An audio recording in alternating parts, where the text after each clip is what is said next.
ra jaaka go ne go solofetswe. Ka 2018 fa tautona Dr. Mokgweetsi Masisi a sena go tsaya maikarabelo a go busa lefatshe la Botswana, o ne a supa maikaelelo a go thabolola polase e ya Lobu e botona ja diekere di le 10,300 gore ete e nne boremelelo jwa thabololo ya dihutshane mo lefatsheng leno. Maikaelelo a lefatshe la Botswana a puso ke gore mo dingwageng tse thano tse ditang e be re na le dipodi di le didikadike tse 4 le dinku le didikadike tse 4 gore 4 million ya dipodi 4 million ya dinku gore itepatepanye le ba ba batang go reka go gwebisana le rona le ba mahatshe a mang. Yana ke bua 240,000 ra go 4 million o kgona go bona gore ke santse re le palo e ko tlase thata gore a gore yana Batswana ba tsene mo dihutsaneng ba bana le tsone ba di ruile ba dintsi hatse ba ba iseng ba tsene le bone ba tsene mme ba tsenna go ntsi hatse tota kganye tona ke gore re tshabeletse go gore ga ra di ruela kgwebo re di ruetse hela go di thaba re di ja mo malwapeng a rona. Sale ka nako eo puso e ne ya hetola polase e go nna e remelelang mo tirisong ya maranyane kgotsa smart farming gore ete e tswele barui molemo. Ha nku e tsena ka ha netane this gadget e tla be e reader the tag number e be e supa tag number a yona e be e bua e supa weight ya yona gore ke bokae ke kenta e we so ke tla bo ke tsa this after ke hetsa this session e ke dira ke tla ke tsa these readers ke bo ke a go tsenya mo computereng ke importa information ene ke dira direct to the computer. Manual work is now cut ya gore ke nne ke kwala di tag number tsa tsone gore ke di mo go tsone. So this is all automated. Ka yone polase e puso e thalosa fa e bata gore lefelo le nne boremelelo jwa dihutshane kgotsa Center of Excellence for Small Stock Development. Ka 2018 mototegi raitso tautona wa gompieno kana kwene le mothusa tautona a le ko Rural Development Council a yeteletse pele a ba a supa gore e tsosolodiwe e buseletswe gape ko maikaelong a yona nthane ya dira a go thabolla leruo la Batswana ka gore go na le dipatiso tse ne dintsi di diriwa mme di supa gore leruo la Batswana bo go bang dihutshane boleng ja lone bo ko tlase mme kana polasi maikaelo a yone ne le go thabolla boleng go ntsha bogolwane leruo le le tonanyana la boleng gore le rekisetswe Batswana ka tlhwatlhwa e ko tlase mme ga laolwa gore e boele gone mo maikaelong a yone a e simolotseng ka one. Ka yone polase e puso e thalosa fa e bata gore lefelo le nne boremelelo jwa dihutshane kgotsa Center of Excellence for Small Stock Development ka go dirisa maranyane a sešwa. Phelelong ya polase e ke gore e bo e na le masaka, ditsela le tsothe tse di thusang gore e ntshe maduo a tlhokegang mo thabologong ya dihutshane. Polase e neng e thobogilwe jaanong e ntsha maduo ka e setse e rutintshitse barui ba go tshwara 1,975 mo dithutong tse di harologaneng tsa thuo.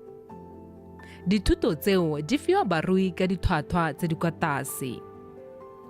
We have different courses mo Lobu tse e leng gore they cover small stock management, beef management, fodder management, as well as to come up with different blocks tse e leng gore di farmer di ka kgona gore di disa di leruo la tsone. Mme ke ba ke supela gore these courses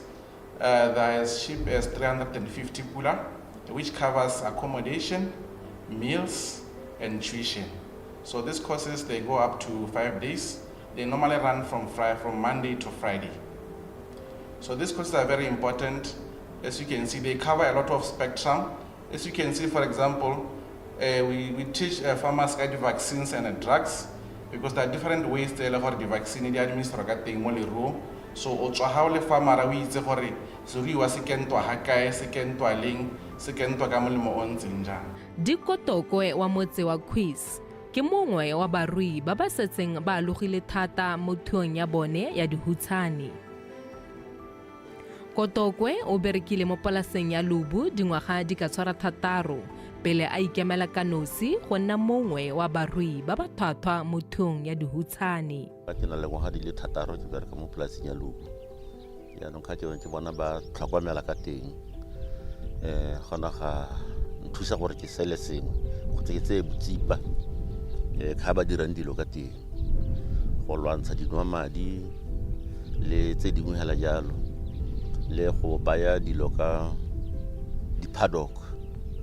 gore boredi bjo re bo tshwarela gale bjo le gale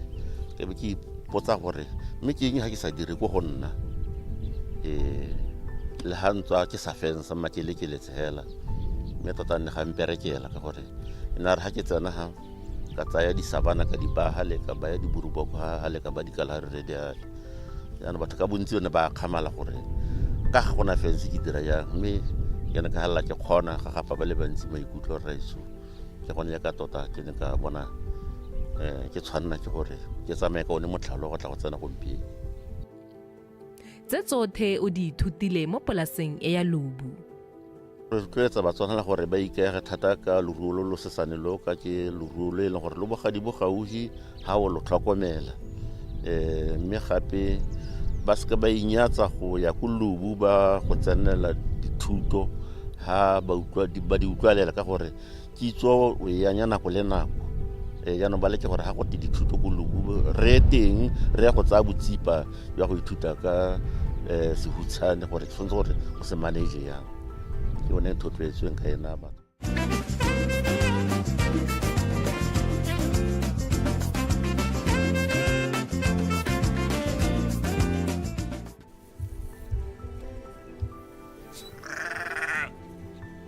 Mo polaseng ya Lobu go ba bereki ba le 702 ba ba thapilweng go disa kgotsa go tlhokomela dihutshane di feta 3,528. O rapeleng ba ilelwang ke mongwe wa ba ba disang dihutshane tse ka tiriso ya dipitse go lebilwe bophara jwa polase go ha phakela re tsena ha ke goroga mo class da mo ke a di bolotsa di a go hula then ke tsamaya le tsone ke gore tse ka dia gongwe tsa kopana di batana jalo be ke ntse ke le gauhi gore ke kgone go di kobela go kgakala. Nako e ntsi ke dirisa pitse go palama e le tiro ya tsatsi le letsatsi ya ka tlabe ke tikologa ke patrola ke shaka fence gore di batana di a thobela mo teng. Bereka kwano go ntutile sengwe dilo tse mo tsentse ke sa di itse gongwe ko lapeng ngwe ya ka gone bo go kianta jalo bo go le nna go nkgotladitse gore le re ha ke hetsa ka kwano gongwe le nna go ga ke ke nne le kganya gore ke ithekele pheleu ya seemo a se lebe go sirileng kana phoko ya se lebe go sirileng ke lebeletse gore tse di kwano di botoka go na le tse re na le tsone ko malapeng go gae. Babereki ba ke bone ba go beilwe mo go bone go netefatsa gore polase e ya Lobu e ntsha maduo. Ke ne ke sa itse pharologanyo ha gare ga di-vaccine le di-drugs gore rona re setse re tlwaetse gore ha o bana nkwena le motšhwetšhwe o ikenta ka molemo like bo Avemex jalo mme go na le kgao ka tshwanelwang gore o le treat ka teng kana ha ena le bontsi since ke tsana ha ke itemogetse go na le ditlhagala abscess tse dintsi ke ne ke sa itse kha treatwang ka teng gore how do we deal with it go itlhalla ya go hola lorato la me mo nkung ya dophaile go godimo thata ke eletsa gore le nna ha ke ntse ke tsweletse kana ke tswaha ke go ithuela le nna ke ne le nku ya dophaile tshwana le e senkuhela studies se tshwana le shone se ke kgone go reka le phelewe ya buridi jo bo go godimo unlike tse re di rileng tsa tswana. Tiro ya Lobu e nthusitse ka gore gone yana ne ke sa bereke no go sena go ke berekang teng nthuise mo kganya le tlhokole ditiro ka yana gompieno na kgwedi a hela ke o ba letsogo ke simolotse go berekela kwano ka di-1 tsa ga April 2024 ke ruile di-commercial breeding di le 244 kwa dipudi di 224 dinku di 15 so se ke se ithutileng kwano mo dipuding tsena ke mekento e kentiwang kwano le difidi tse di fidiwang kwano le go di kgaola mekobe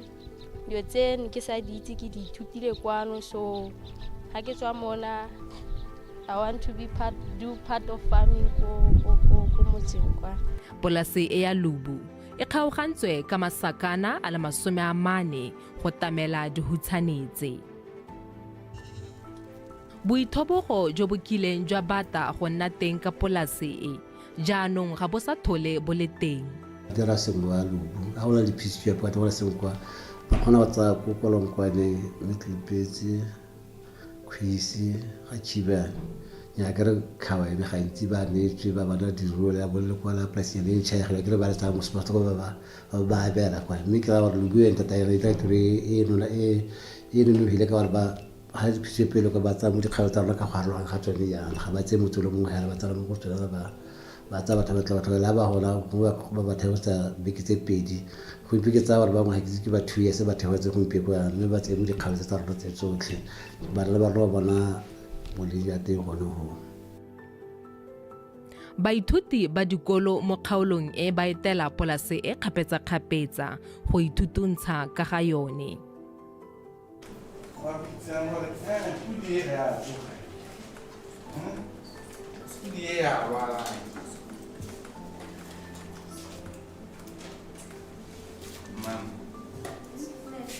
Weakness etawe ile weak supa go kuwa gore ga ya tsoga mo mo gape ra ine kana Mo tsamaong ya nako puso e ne ya bona dithuso go tsweng mo makgoteng a tshwana a Economic Commission for Africa la mangwe go thusa go thabolola polase ya Lobu. Re pataganetse thabollo a teng le bone ba UNECA ba ileng gore ke ba United Nations ba mahatshe ba ileng gore ke bone ba re thusang ka go re direla moalo wa gore gona re ra go itira mo re Center of Excellence kana yone ileng gore ke go kopiwang maranyana o tele dithuo tse di tsa maemo ya go godimo teng ba re direla one moalo wa teng kana mo re ke plan ya go ra go itira jang a more transformation ya Lobu into a digitalized smart farm. Lobu, through the Ministry of Agriculture, le intervention ya smart gadgets. Kisimo lehela ka yone the Wi-Fi, le smart boards is covering the entire admin. Me tshwanetse gore more transfer now to the homesteads, but as of now is still within the administration. Because as you can see now, with this smart TV, you can attend a conference, you can research, further, this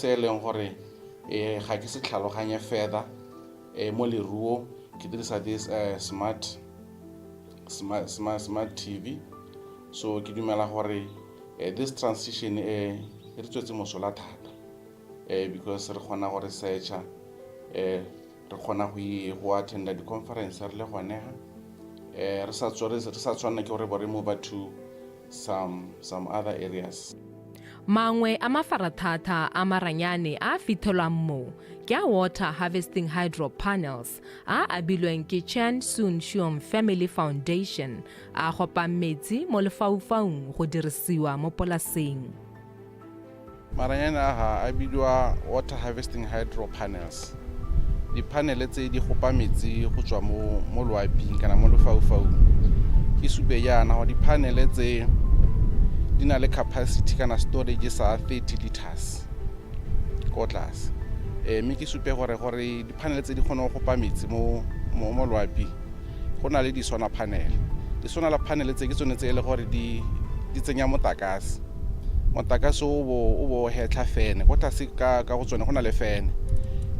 e tla bo e gopa vapor mo lefaufau. Ha vapor e sona e gopiwa gone mo teng ga fene mo go na le phigo e mogote e leng gore e tla bo e ira process e re bitsa condensation go turna vapor into liquid ele ke one metsi a le rata ba collect ga go tlase ga tanka yone ne ke supa kere ke 30 liters. Mme re itemogetse gore mo area reng e ya rona di-panel tsa rona tse e le one e ka ira 8 liters per day, e collecta 8 liters per day. Metsi a ke ona ya leng gore ra dirisa go anwa mo polaseng ka gore na le kgwetlho ya metsi a nowang.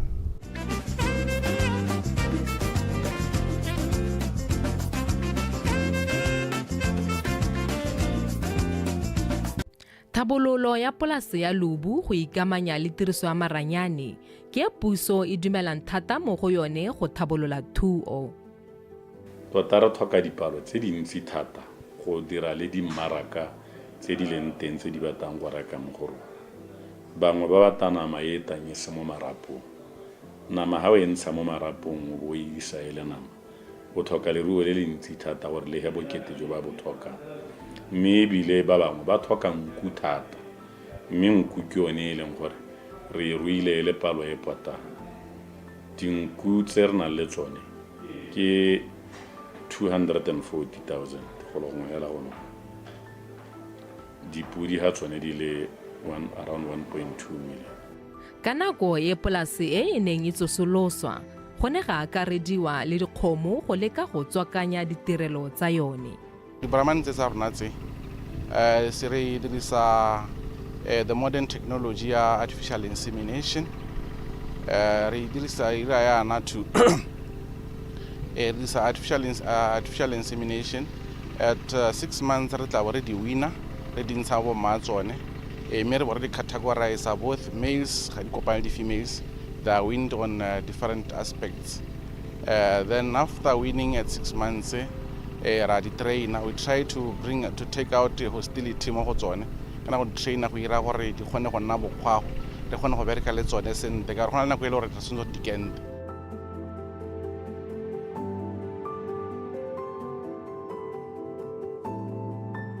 Le ke tla ke tsena ha na le mmereki wa me o ke berekang le ene o modi o fong gone jana a re tla re simolla re di katisa re le ka go di tshwara le ka go di katisa jana di a katisiwa tsone. And for now ke tsela gore di ready for auction sale. Auction engwe ka tsena ke tsela gore di tla be di le ready for mating di ka isiwa auctioneng. Tsone tsotlhe ka palo di 9 bona tse. Ga o lebile ka seo se ithutileng o leba go bona o ka go tsweledisa farming outside Lobu farm? Ke kgang e leng gore ke santse ke beile mo tafoleng e leng gore e tla re ke tswa ha ba sa mphire gape kana ke bona tiro engwe gape tiro ya ka ya ntlha ga nka go bona lenaneo la puso ke be ke thusa ka di-brahmane ke tsa lenaneo la puso la le YDF ga nka kgona di mo nthusa ka go ke batla go agwetsa ke be ke batla go rua brahman ke poe ke ratang ke kgomo e ke ratang. Maikaelelo magolo a polase ya Lobu ke go netefatsa gore lefatshe la Botswana e nna boremelelo jwa thuo ya dihutshane mo kgaolong eno ya Afrika. Go dira dipatlisiso tse di ka thusang go tlhabolola thuo ya dihutshane le gone go netefatsa gore Batswana ba ata mogopolo wa go ithabolola ka go rua. Godimo ga moo, polase e rotloetsa theko ya dihutshane tsa boleng tse di thusang gore barui ba rue dihutshane tse nama ya tsone e ka rekisetswa mebaraka ya mafatshe a sele. Re rekisa thata tse di tonanyana, diphelego le diphoko tse di yang go thabolla tse di namagaditse Batswana ba di ruile. tse dinama ga di bontsi ya tsone ke tse re di bang go tswelela re tsadisa re godisa ka tsone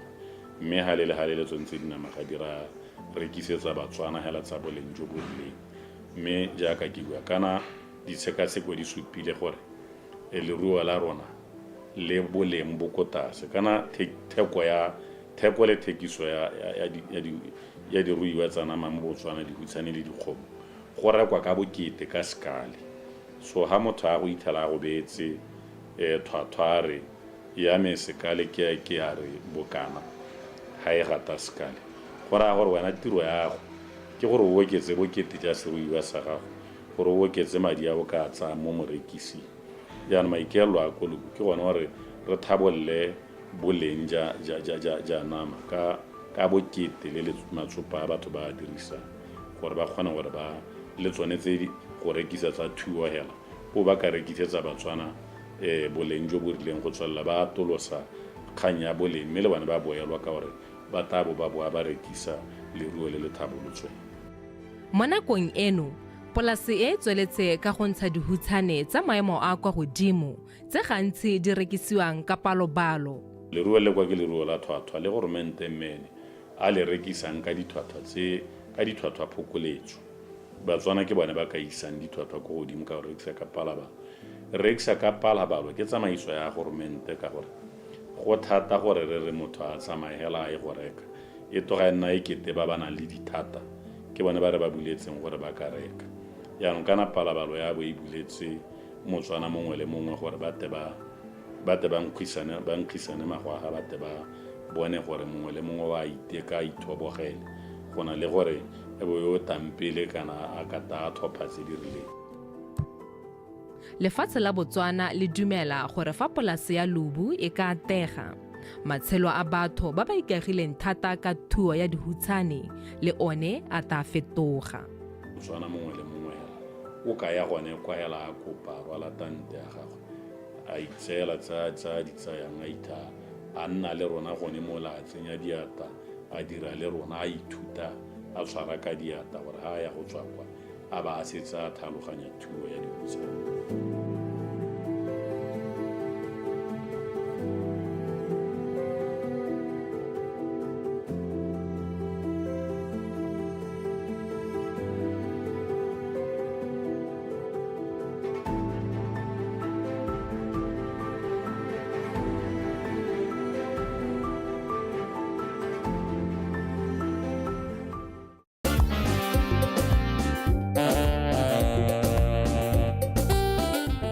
BITC is such a key and committed partner to the initiatives that are run by the Mindset Change Office. We believe in this transformational effort because